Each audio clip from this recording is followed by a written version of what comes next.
안녕하십니까. 오늘도 전국에서 해외에서 CJTN TV 방송을 애청해 주신 여러분 진심으로 감사를 드립니다. 영적으로 밤이 깊을 때일수록 성경에는 자지 말라고 했습니다. 깨어 있으라고 했습니다. 이들은 자고 있었기에 그렇기 때문에 그 비밀을 몰랐던 것입니다. 그러나 다른 육적인 신자들이 다 자고 있을 때 하늘의 비밀을 깨달은 그런 룻은 보아스의 타작마당으로 혼자서 들어간 거죠. 우리가 알아야 할 것은 육적인 신자는 끝장입니다. 말세지말에 원컨대 영적으로 깨어 있어야 돼요. 그러므로 깨어 있지 못하고 잠만 자는 육적인 신자는 끝장입니다. 그래서 나와 여러분이 부끄럽지만 새벽기도 안 하면 안 되는 거고요. 자신의 그 육덩어리를 두들겨 깨워야 돼요. 그러나 아무리 새벽기도 하자고 해도 새벽기도 생활을 안 하는 사람은 억지로 어떻게 할 수가 없습니다. 그 사람의 신앙의 믿음이 그것밖에 안 되는데 그러한 사람에게 무슨 말을 더 하겠는가. 그러나 그러한 사람은 교인은 되는데 믿음이 없는 사람입니다. 그러나 영적인 차원에서 성경을 볼 때 이러한 사람과는 분명 꼭 같이 가지 말라고 했습니다. 그 점을 우리는 알아야 하는 것이죠. 그 다음에 룻기서 3장 15절에 보면은 또 그가 말하기를 네가 걸치고 있는 노울을 가져다가 잡으라 하더라 그랬어요. 그녀가 그것을 잡자 그가 보리 6대를 되어서 지게 하니 그녀가 성읍으로 들어가더라 그랬습니다. 여기서 주목할 것은 보리를 6대를 되어서 지게 하네. 보리를 6대를 주어서 짊어지고 가게 한단 말이죠. 그랬는데 보리 6대는 깊은 또 뜻이 있어요. 6000년 역사의 그림자라고. 그때가 되면 어떻게 해야 하는가. 사도행전 1장 14절에서 말한 대로 성도들은 마지막 때 전념하여 기도해야 합니다. 그리고 사도행전 2장 3절에서 기다리는 자들에게 성령이 임했다라는 말씀을 알아야 돼요. 다시 말하면 성령이 임하시기까지 계속해서 기도를 쉬지 않고 진행해야 한다는 거죠. 그리고 기다리다가 지치면 이것은 헛된 일입니다. 기다리다가 지치면 안 돼요. 그래서 인내가 없는 사람은 불행하다. 룻은 그 비밀을 알고 있었기에 그곳에 와서 기다린 거죠.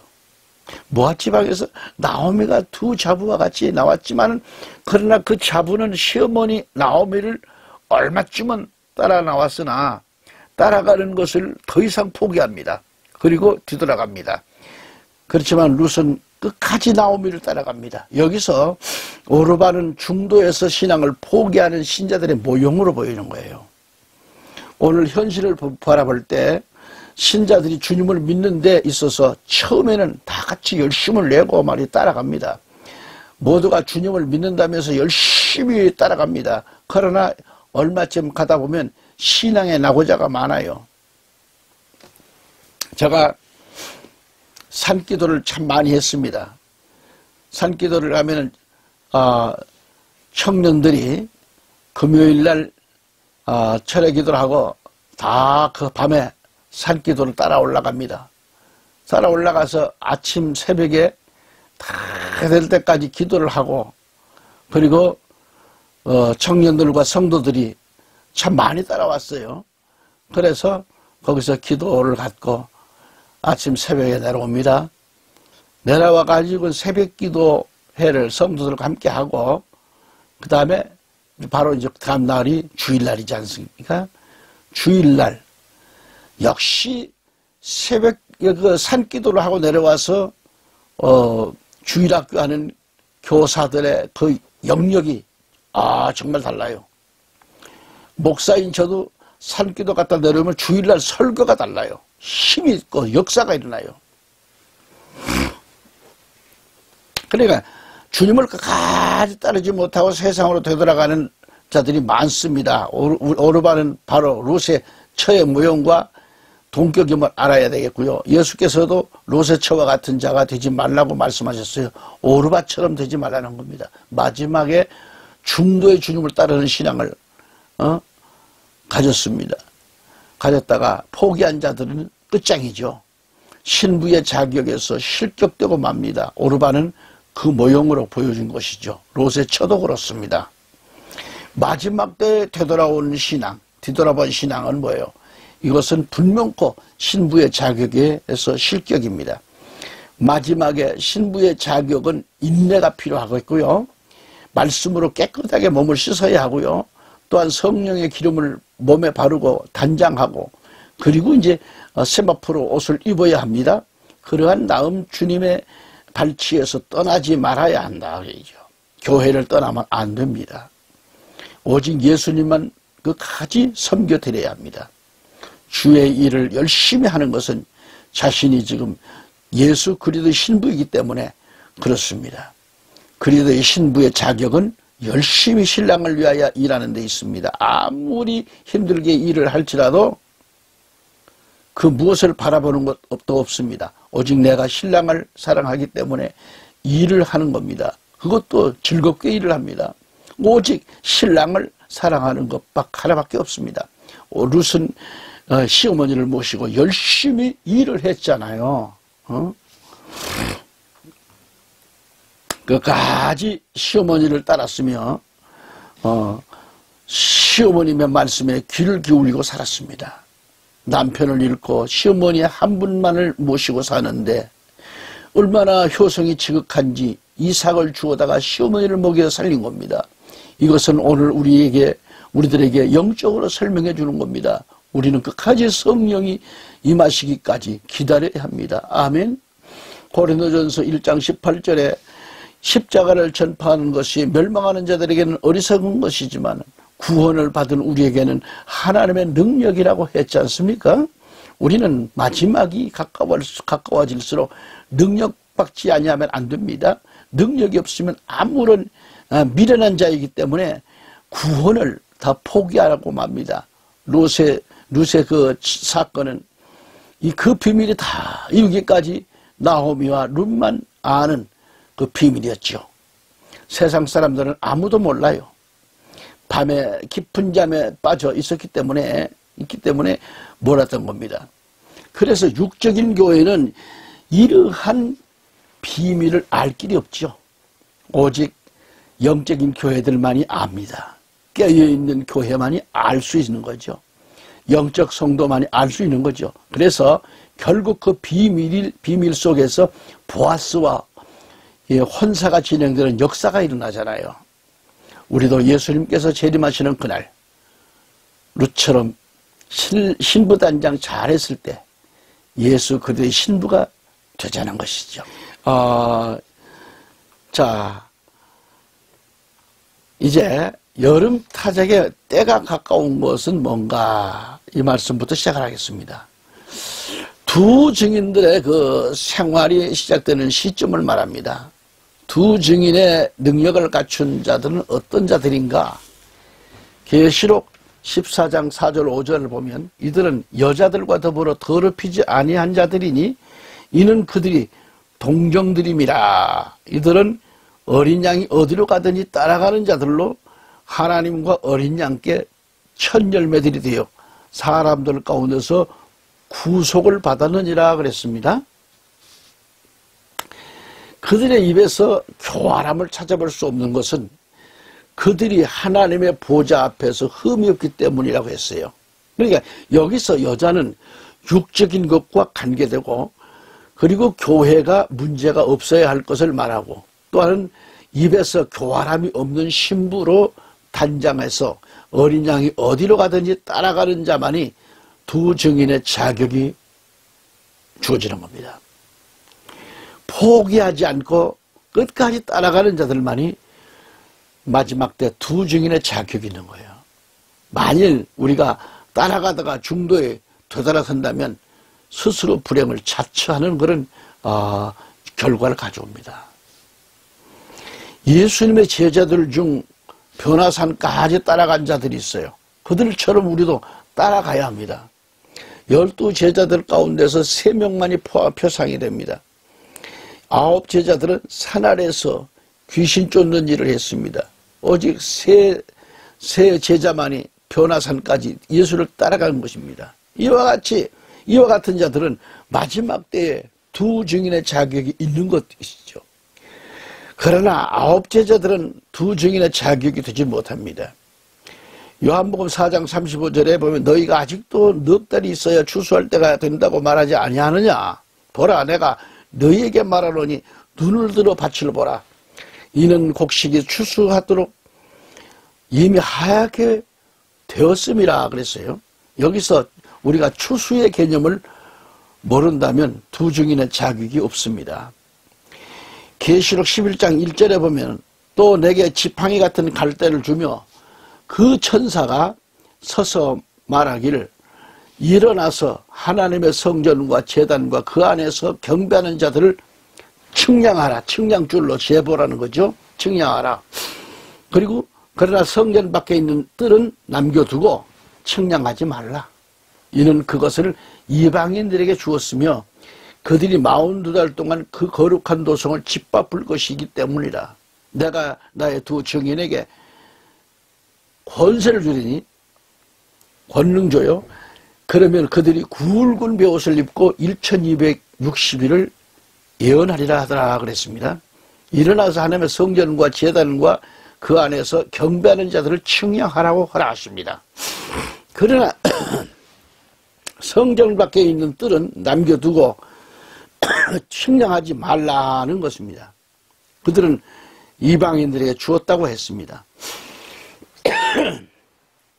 그들이 42달 동안 거룩한 42달 동안 그 거룩한 도성을 짓밟는다고 했어요. 이는 이미 추수 때가 되었음을 알아야 하고 구분해야 합니다. 2 증인이 두 증인의 상은 2 증인의 자격은 상이 큽니다. 마태복음 13장 49절 50절에 보면 세상의 끝에도 그러하리라. 천사들이 나와서 악인들을 의인으로부터 가려내어 그들을 불타는 큰 용광로 속으로 던지리니 거기서 울며 이를 갈고 있으리라고 하시니라. 여기서 천사들은 엔젤인데 주의 종들도 엔젤이라고 합니다. 그리고 2 증인도 엔젤이에요. 마찬가지입니다. 마지막에는 그렇습니다. 세상 끝에도 그러하리라고 말씀하십니다. 다음으로 여름, 여름은 종말과 관계 있죠. 종말이죠. 여름은 이제 알곡과 쭉정이를 타작하는 때가 오기 전입니다. 알곡과 쭉정이를 타작하는 때는 영원한 복음을 받게 됩니다. 저처럼 출애굽기 16장 13절 14절에 가서 보면 이에 저녁에는 메추라기가 와서 진영을 덮고 아침에는 진영 주위에 이슬이 깔리더라. 깔린 이슬이 없어지고는 보라, 광야의 지면에 작고 둥근 것이 놓였는데 마치 땅 위에 흰 서리같이 미세하더라 그랬어요. 여기서 아침은 은혜시대를 가리켜요. 그리고 진영 주위에 이슬이 내렸는데 그 이슬이 없어졌다는 게 뭐예요? 은혜시대가 끝이 난 것을 가리키고 있습니다. 이해를 돕는다면 여기 깔린 이슬이 없어지고 그 은혜시대가 끝이 난 후 광야의 지면에 작고 둥근 것이 놓였는데 여기서 작고 둥근 것은 바로 영원한 복음을 가리킨다 이겁니다. 요한계시록 14장 6절 말씀에 가서 보면 작고 둥근 것은 영원한 복음을 가리키는 거예요. 영원한 복음이 둥글다는 겁니다. 작고 둥근 것을 말합니다. 이것이 바로 예수 그리스도의 계시를 말해주는 거예요. 이 계시의 복음이 작고 둥글며 이는 영원한 복음입니다. 이를 가리켜 원복음이라고 말해요. 원복음. 이 말씀을 룻기서와 연결해 보면 초에 찍어 먹는다고 했습니다. 그런데 이렇게 광야의 지면에 자꾸 둥근 것이 놓였더라고 했는데요. 이것은 바로 서리에 내린 만나입니다. 여기서 우리가 알아야 할 것은 이슬에 내린 만나와 서리에 내린 만나는 다릅니다. 여기서 내린 만나는 아주 작고 단단해요. 작은 것은 작은 책이고요. 영원한 복음이 둥글입니다. 이슬에 내려서 없어지는 후유는 환란 시대의 때를 말합니다. 영원한 복음을 알아야 합니다. 그런데 첫째 여름 타작마당 전에는 영원한 복음을 받는다고 했습니다. 그리고 두 번째는 작고 둥근 만나를 받게 된다는 것이죠.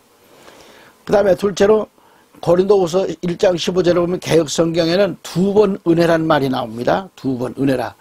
그러나 킹제임스 성경에는 두 번째 호의란 말이 나와 있습니다. 여기서 은혜, 호의란 말은 첫 번째는 중생으로 볼 수 있고 두 번째는 거듭난 자에게 주는 성결의 은혜를 말합니다. 또한 두 번째 호의란 말은 구원과 중생으로 볼 수가 있고요. 또는 이 말은 중생의 은혜와 성결의 은혜로도 볼 수가 있는 거죠. 또한 두 번째 호의란 말은 이른 비와 늦은 비로도 볼 수가 있겠고요. 그래서 이른 비와 늦은 비는 잘하게 한다는 말과 결실한다는 말이 됩니다. 고린도후서 1장 15절의 말씀은 이렇게 여러 가지로 설명할 수가 있다 그런 얘기죠. 셋째로 두 번째 나타나신다는 말씀은 뭔가? 두 번째 나타난다는 말씀은 뭔가? 히브리서 9장 28절에서 그리스도께서 많은 사람의 죄들을 담당하시려고 한 번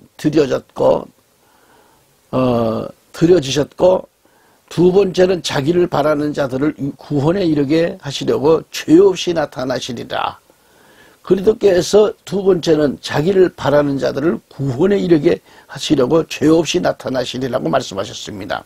이제는 예수 그리스도를 바라지 않으면 끝장입니다. 예수께서 초림하셨을 때는 주님을 바라지 않았던 자들에게도 찾아가 주셨습니다. 예수를 거절하는 자들에게도 찾아와 주셨습니다. 그러나 이제 두 번째 오실 예수 그리스도는 그렇지 않아요. 절대 주님을 사모하지 않는 자들은 상관하지 않습니다. 오늘 많은 사람들이 이 점을 오해하고 있어요. 모든 교회들이 이 점을 오해하고 있습니다. 우리가 오늘 똑바로 알아야 할 것은 이제 곧 주께서 다시 오실 것인데 재림과는 관계가 없는 자들에게는 절대로 예수님은 상관하시지 않으신다는 거죠. 요한계시록 12장에서 이들은 예비처 보호처에 들어간 다음에 예수의 증거와 피를 가지고 있습니다. 계명을 가지고 있는데 이들은 엄청난 괴로움을 당합니다.